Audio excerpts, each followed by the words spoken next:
Yeah, you're good. You're good to go.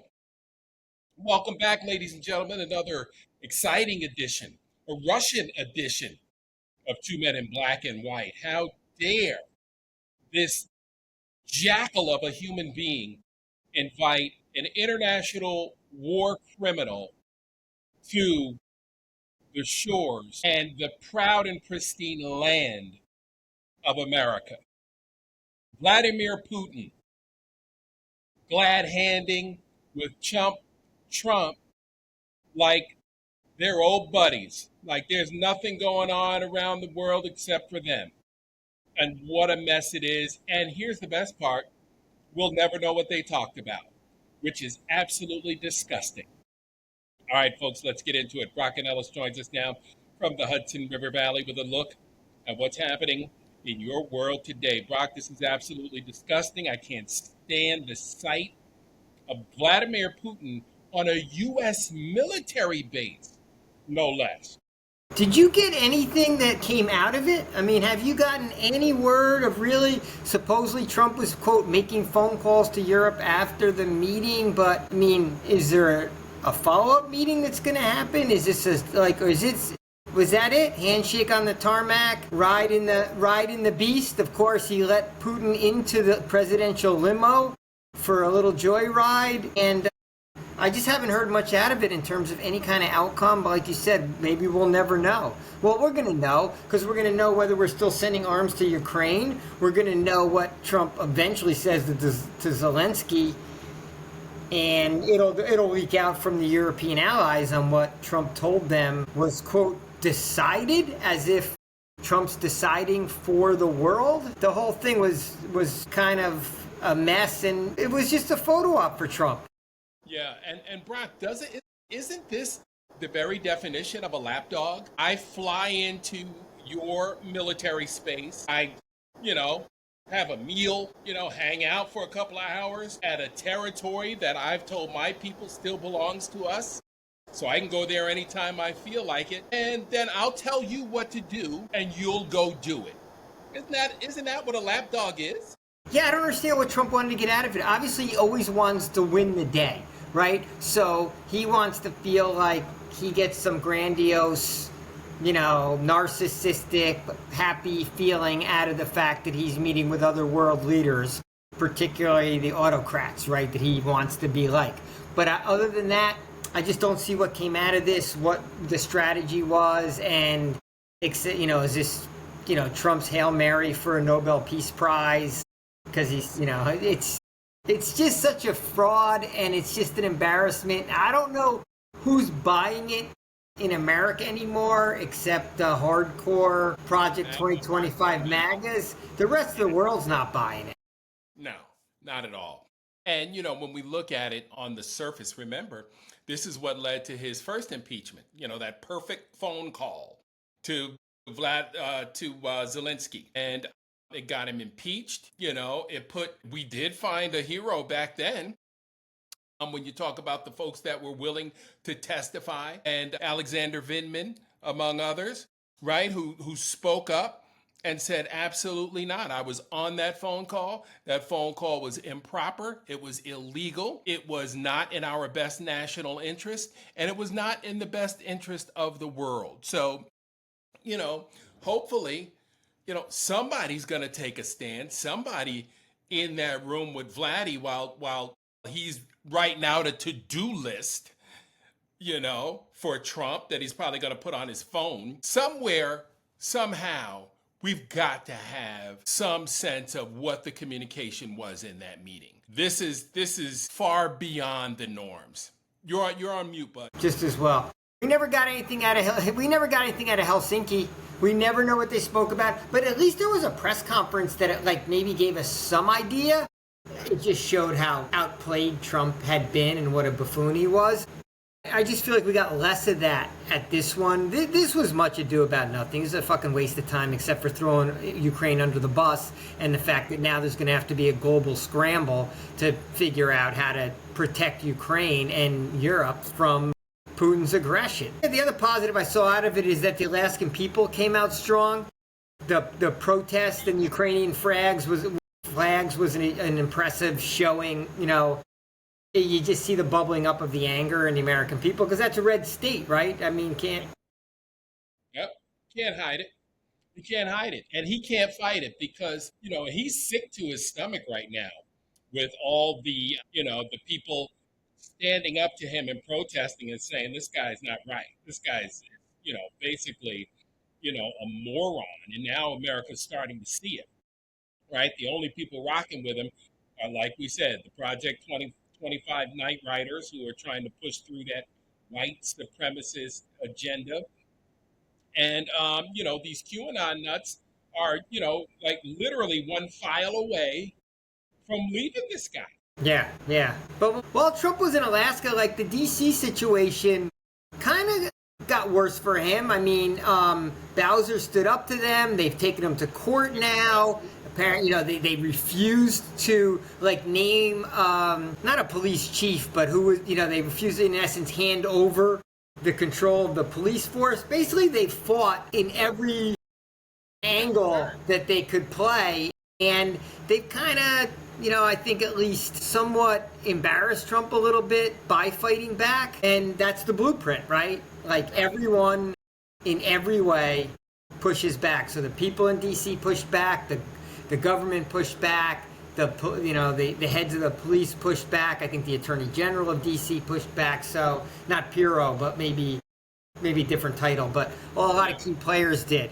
While Trump's jetting to Alaska and kind of freelancing out there. I mean, did you see the funny clip of him walking down the red carpet looking like walking straight line?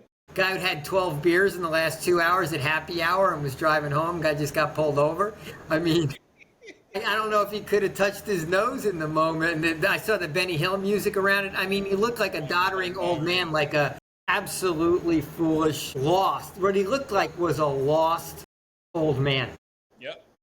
Yep. And, again, it projects weakness, as Gavin Newsom has been, incredibly trolling him. Gavin Newsom came out with force yesterday talking about the nerve of them to send the ICE agents out there to thumb their nose at the governor. Karen Bass was at that same press conference. Absolutely. She was out spitting fire. Yeah, she was pissed. And so, I think Democrats have reached the breaking point. Yeah, it's come on. Yeah, it's finally come. Now, this takeover of D.C., the L.A. situation. The state house in Dallas.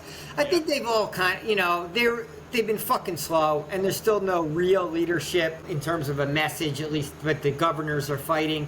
But I think it's kind of hit them finally that if they don't fight back, that they're the outliers now, and they look weak, and their constituents expect more from them. Absolutely. And if you're not going to fight back, just like your beef with Lawler up there in Westchester County, hey, if you're not going to fight back, get the hell out of the way. Remember, he had that town hall. He looked a mess. Yeah, right? he lied at the town, and he lied at the town hall. He lied about Medicaid at the town hall, right? And the big beautiful bill. We are not doing a good job. We should have commercials on right now talking about what people are losing because of that bill. Republicans commercials down here in Georgia, Brock, whether it's an election year or not. Yeah, I'm with you. I mean, some of the billboards are good. I get it. I'm not watching as much TV anymore since I cut the cord. So, I don't know what the television advertising is, right at this moment. I also don't know what the fundraising is like right now, right? Are people I'm not giving money to any Democrats right now. I'm like, I want to see him fighting for 12 months before I come around, right? So, sorry, Show me. Still getting the emails. Show me the fight. Oh yeah, the emails. You get bombarded with the emails, right? But you got to show the fight. In essence, you got to earn the dollars, and I hope that everyone is looking at it that way. My local congressman. I haven't seen much out of him, Pat Ryan. Ex-military guy, plays on that whole thing. I was like, I haven't seen him out spitting fire, being a leader, being a firebrand.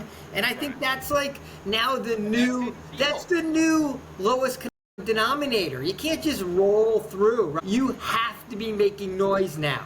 That's just the entry level position of a politician in the opposition party. Because Right. silence is complicity. So you have to make noise. Yep. And if you're not making noise, that means you're not fighting.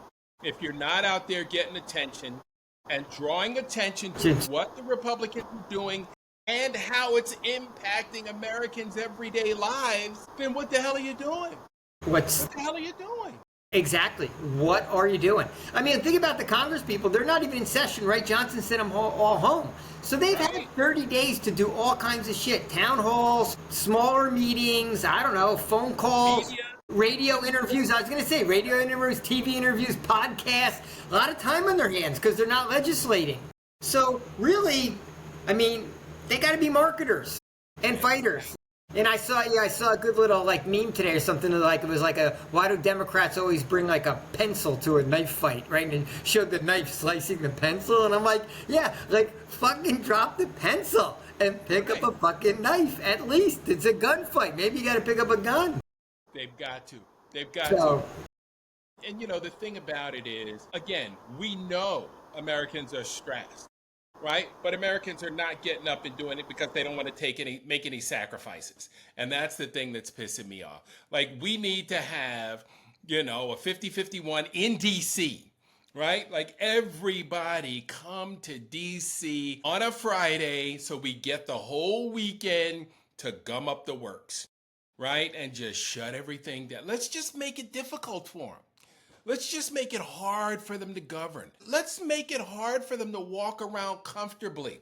I've noticed that people are following the 2025 guys home from work. Yeah, the Heritage. I saw it right out of that Heritage Foundation office building. Yeah. I saw a story today that some people are quitting ICE because they're worried about getting doxxed, right? They're worried about their name. Of course, they have the masks on, right? They're worried about their name getting out and it impacting their families. So I saw like one guy who talked about, they found out where my wife works, right? So like they got a level of embarrassment that all of a sudden their living room wasn't quite as comfortable. They're okay going out and rattling everyone else's cages, but oh shit, they didn't like it when the blowback was coming back to them, or they didn't even like the fact that they were now being identified for what the job they were doing. Because they know more than 50%, it's in the 60s to 70s now, of the American public don't like what they're doing. Right. And want to know why the fuck they're doing it. You know who else is quitting? Department of Justice lawyers are saying, screw this shit. Mm-hmm. You want to commit a crime, you do it yourself. You're looking around the room, looking around the table, trying to find somebody to file this illegal thing or that illegal thing. Do it yourself. I'm out of here.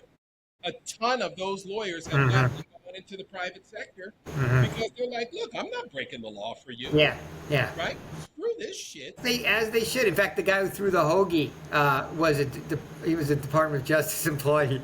Yeah, the hoagie. Because he lost his job.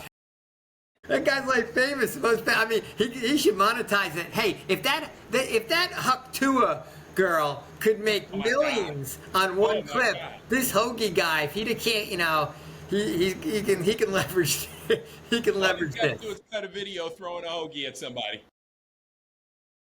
Man, Mark, so yeah, Trump was up in Alaska. Really, possibly, I mean, I'm sure he wasn't doing nothing. I'm sure he did some negative shit that we just don't know yet.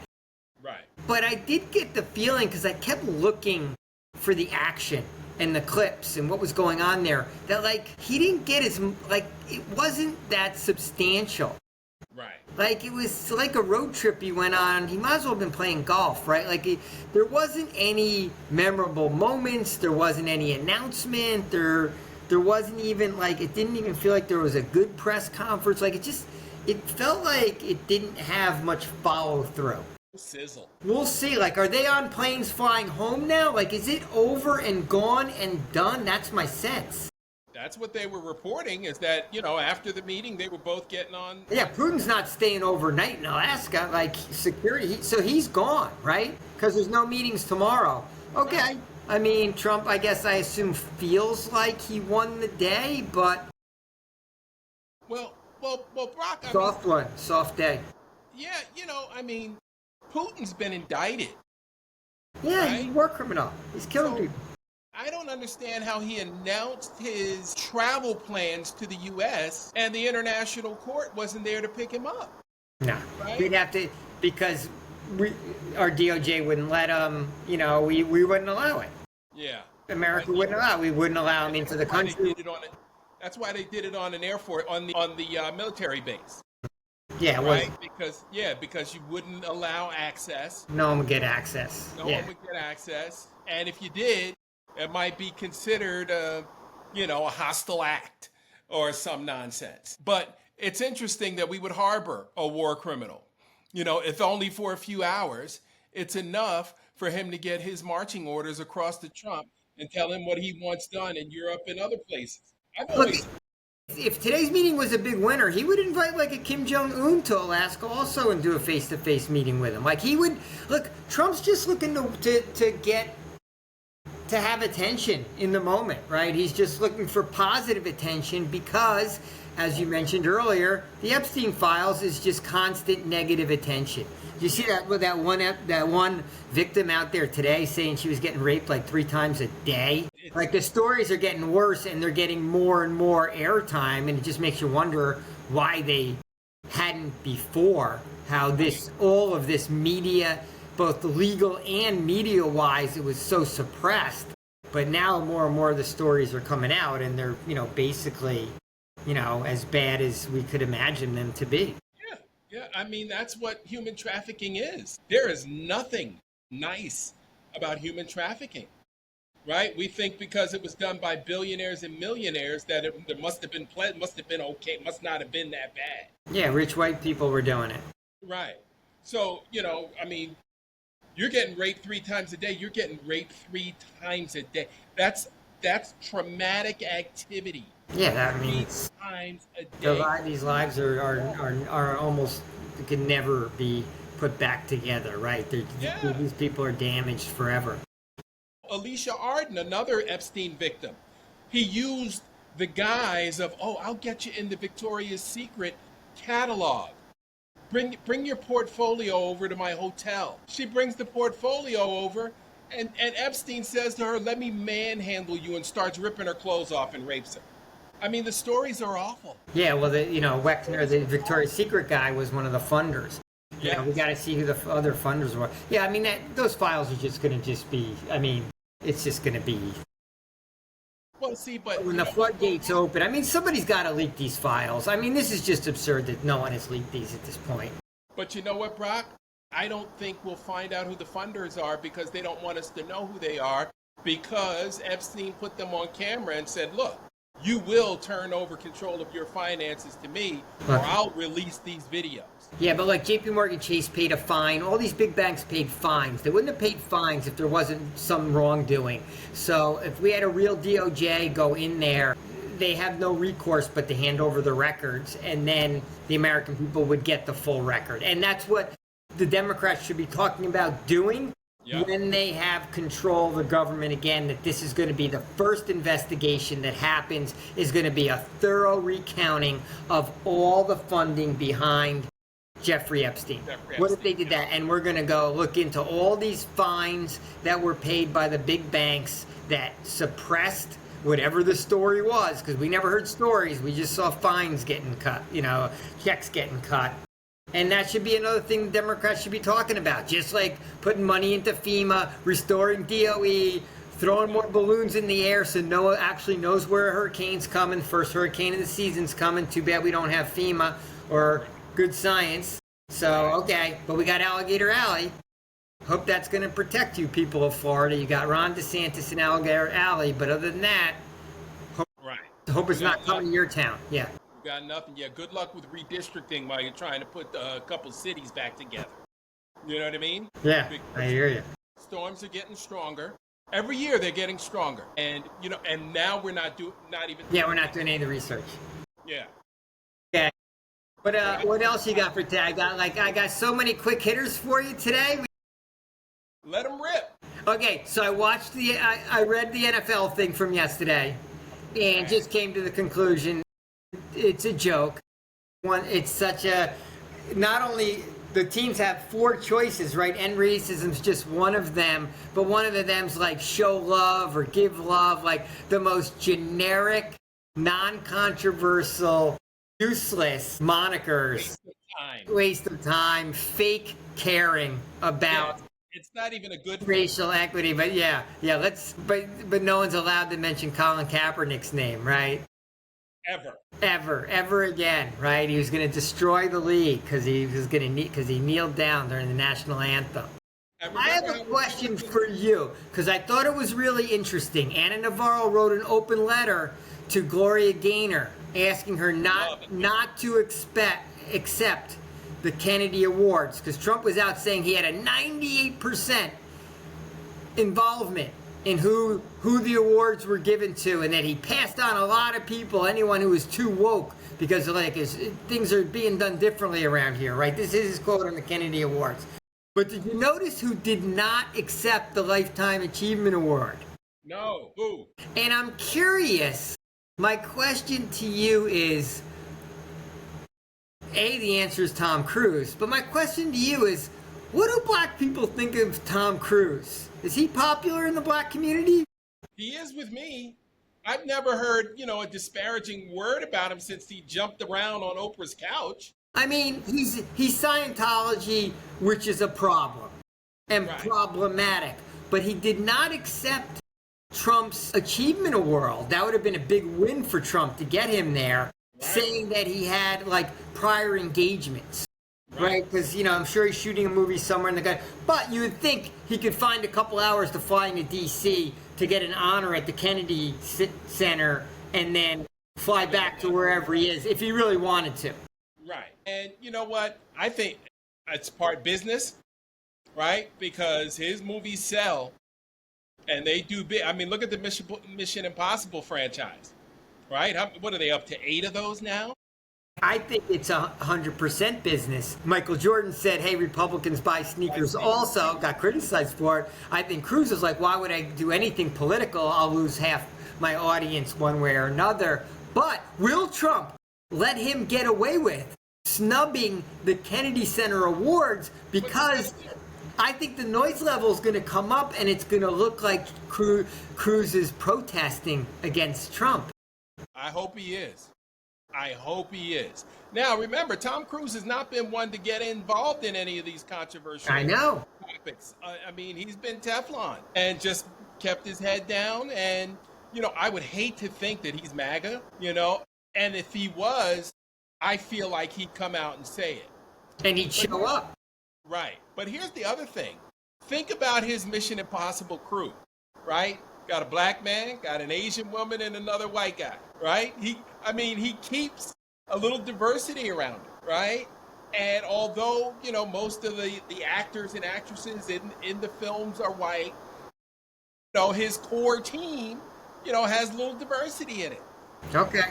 Hey, Ving Rhames has made a nice living off this franchise. So, I like seeing, a little bit of spice in those movies. They've got great chemistry. They got a little humor in them. You know what? I mean, Lawrence Fishburne has appeared in a couple of the movies. I mean, I love the franchise. I love Tom Cruise. Okay, so you're okay. The black community's okay with Cruise. Okay.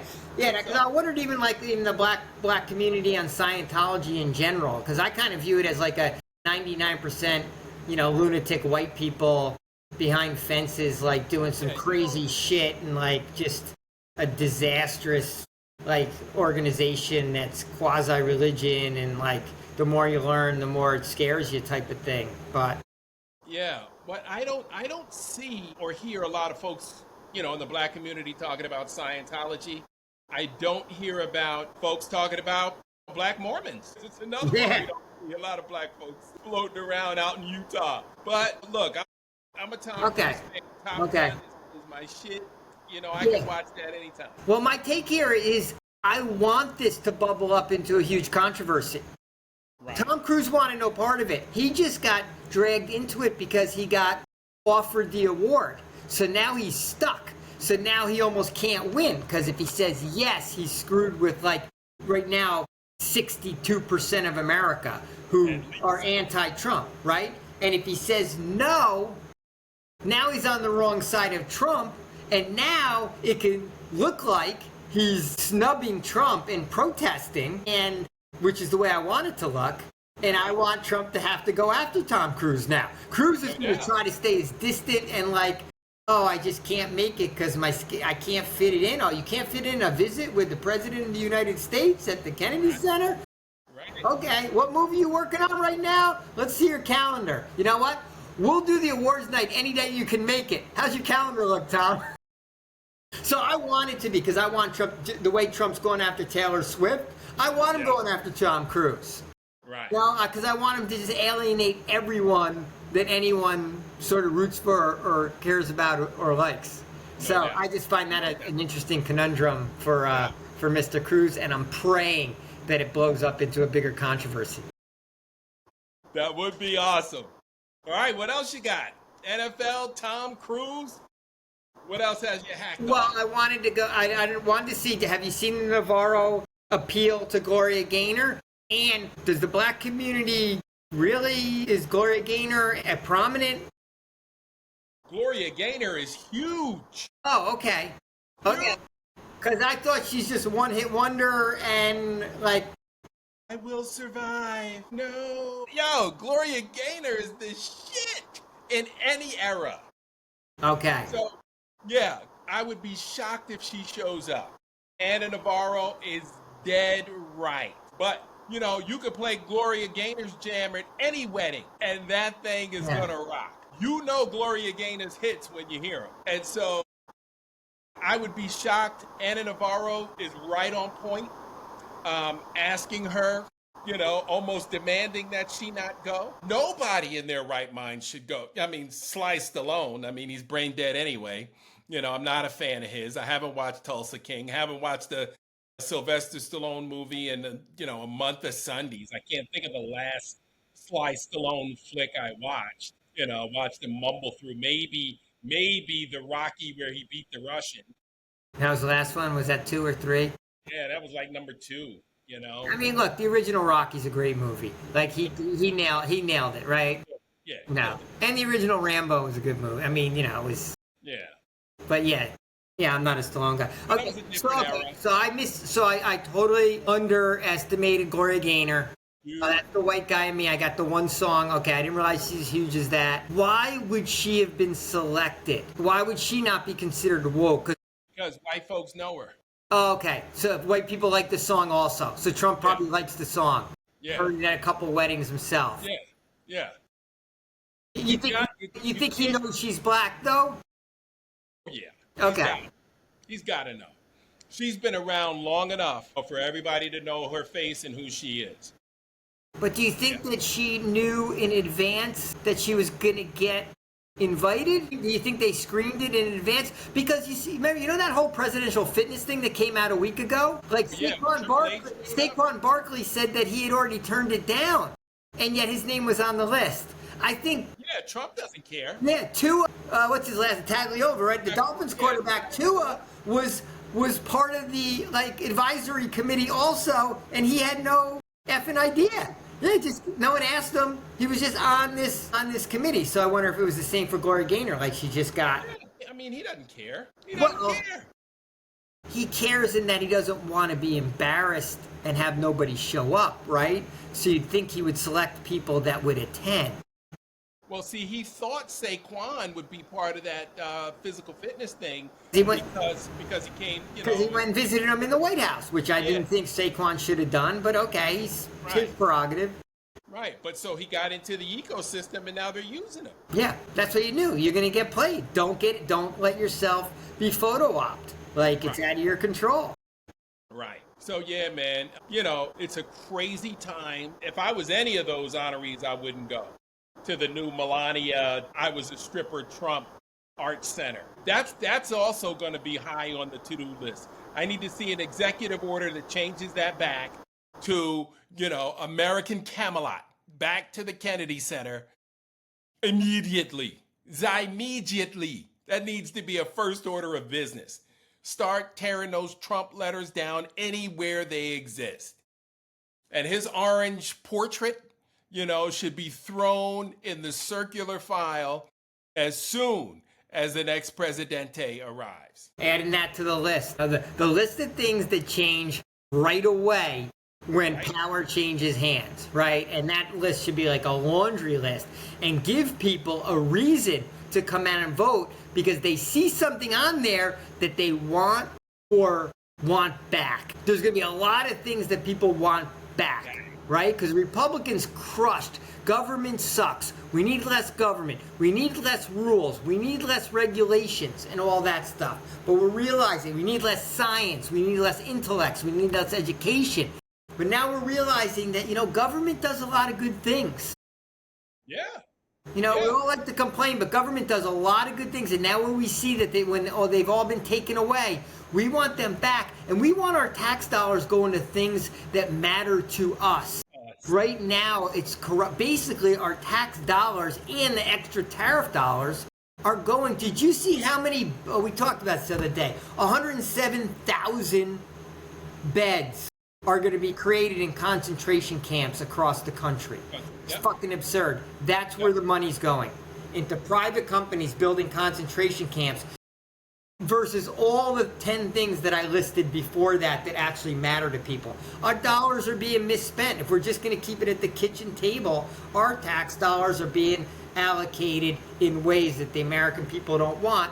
But as of August 15th, we haven't done anything about it. Nope. Make America safe to fly in again. That's going to be my new moniker. Make it safe to fly in America again.